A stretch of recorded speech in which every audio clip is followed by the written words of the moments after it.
Otázky, ktoré by na pohovoroch nikdy nemali zaznieť. Poďme si spoločne prejsť zo pár otázok, ktoré by na pohovoroch nikdy nemali zaznieť.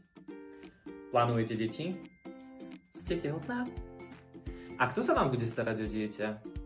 Rodinný stav ani rodičovské plány neurčujú pracovný výkon. Tieto otázky sú diskriminačné a zbytočné. Koľko máte rokov? Kedy ste maturovali?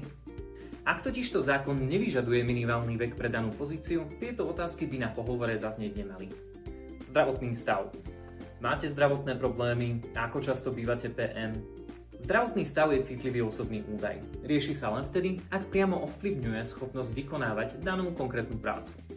Náboženstvo, politika a pôvod. Akého ste náboženstva, koho volíte, odkiaľ pochádzate? Na pohovore sa hodnotí kvalifikácia a nie presvedčenie či pôvod.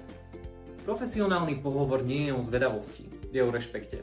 A rešpekt je základom dobrého pohovoru.